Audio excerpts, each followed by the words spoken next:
আরজি করে চিকিৎসককে ধর্ষণ ও খুনের ঘটনার প্রতিবাদে শিলিগুড়িতে পথে নামল ইন্ডিয়ান মেডিকেল অ্যাসোসিয়েশনের শিলিগুড়ি শাখা।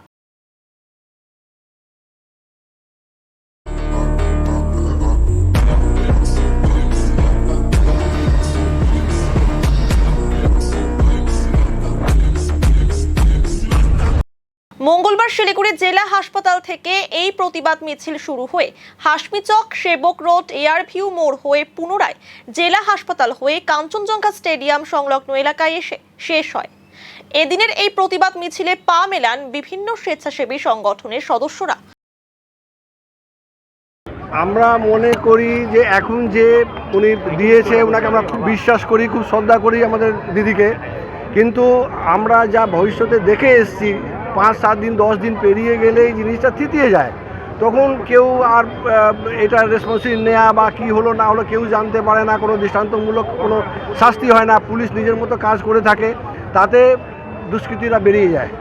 আমরা তা চাইছি না। আমরা চাইছি যে যা আমাদের যতদিন না এটা সুরাহা হচ্ছে, যতদিন না ওরা ধরা পড়ছে, যতদিন না ওদের শাস্তি হচ্ছে, আমাদের এই মুভমেন্ট চলবে।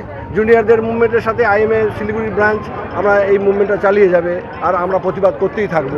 যখন কড়া হাতে প্রশাসন নিয়েছে, কিন্তু এর মধ্যে অনেক গাফলতি দেখা গেছে, অনেক ধরনের দুনুমুনু দেখা গেছে। একজন প্রশাসন একরকম কথা বলছে, আরেকজন প্রশাসন একরকম বলছে। আমাদের প্রিন্সিপাল এখানকার একরকম কথা বলছেন, পুলিশ মহলে একরকম কথা বলছে। সেই জন্যে লোকেদের মধ্যে একটা ডাইলেমা তৈরি হয়েছে যে কী জিনিসটা কি, আসল ঘটনা তো কেউ জানতে পারছে না।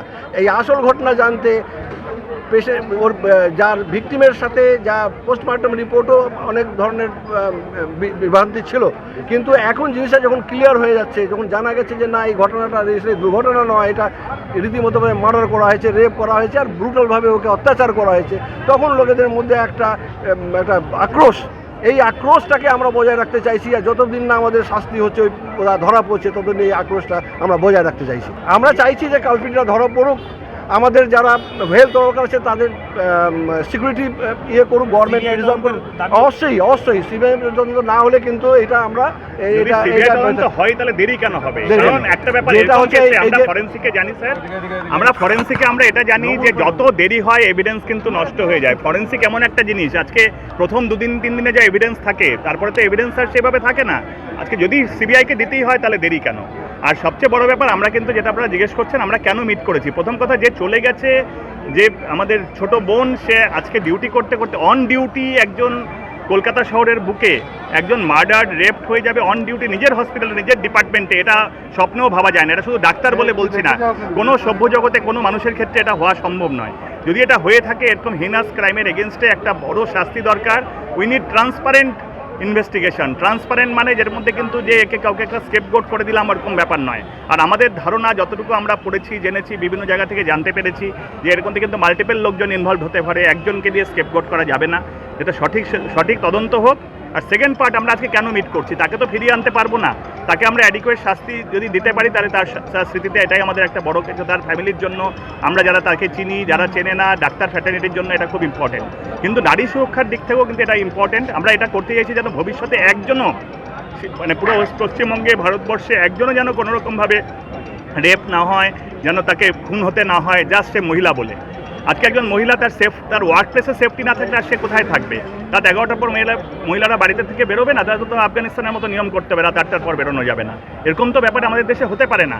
কাজেই আমাদের সেফটি সিকিউরিটি যেন আরও বিপটাপ হয়। প্রতিটা হসপিটাল, মেডিকেল কলেজ, তাতে যেন তাদের সিকিউরিটি ক্যামেরা থেকে শুরু করে তাদের জন্য অ্যাডিকুয়েট থাকার জায়গা। শুনুন, ম্যাক্সিমাম হসপিটালে যারা ডিউটি করেন রাতে, তাদের একটা থাকার, শোয়ার বা রেস্ট নেওয়ার বা মুখ ধোয়ার একটা আলাদা বাথরুম পর্যন্ত নেই। ছেলে মেয়েদের আলাদা ভুলেই যান। সেইগুলো যেন আমরা নতুন করে যেন গভর্নমেন্ট এটা মাথায় রাখে, যেন তাদের সেই ফ্যাসিলিটিসগুলো, বেসিক ফ্যাসিলিটিসগুলো দেয় একটা নাইট ডিউটি করার। আর আপনারা জানবেন, নাইট ডিউটির লোকে ভাবে যে 12 ঘন্টার duty. Maximum post graduate training আমরাও করে এসেছি, 36 ঘন্টা থেকে 48 ঘন্টাকে আমরা নাইট ডিউটি বলি। অনেক সময় ডবল অ্যাডমিশন ডে পড়ে। এই অবস্থাতে একটা নিজস্ব বাথরুম নেই, একটা নেই, কারণ সেইগুলো যেখানে নেই সেগুলোকে যেন মেকআপ করা হয়, কীভাবে ইমপ্রুভ করা যায় সেটাও আমাদের সাজেশন। সেটা যেন গভর্নমেন্ট দেখে, আর ভবিষ্যতের জন্য যেন একজনও সিকিউরিটির অভাবে কোনো মহিলাকে যেন কাজ ছাড়তে না হয়। মহিলারা পুরুষরা সবাই যেন সমান তালে কাজ করে এগিয়ে যায়। আজকে 21st সেঞ্চুরিতে এসে এটা এই দিন দেখতে হবে। একটা সভ্য দেশের নাগরিক হিসেবে আমরা লজ্জিত। আর আমরা ডাক্তারদের এই মুহূর্তে আমরা যারা লিডারশিপে আছি শিলিগুড়ি আইএমএর থেকে, আমরা আইএমএ বেঙ্গলের সাথে আইএমএ অল ওভার ইন্ডিয়া এবং যত অ্যাসোসিয়েশন আছে তারা যে এইভাবে আমাদের জন্য সাপোর্ট করার জন্য ঝাঁপিয়ে পড়ছে, কারণ সবাই বুঝতে পারছে এই হিনাস ক্রাইমের এর কোনো একটা সুরাহা হওয়া উচিত। সুরাহার মধ্যে দুটো, একটা হলো ভবিষ্যতের সেফটি সিকিউরিটি, আর একটা হলো এই মুহূর্তে the perpetrators of the crime should be identified and punished immediately.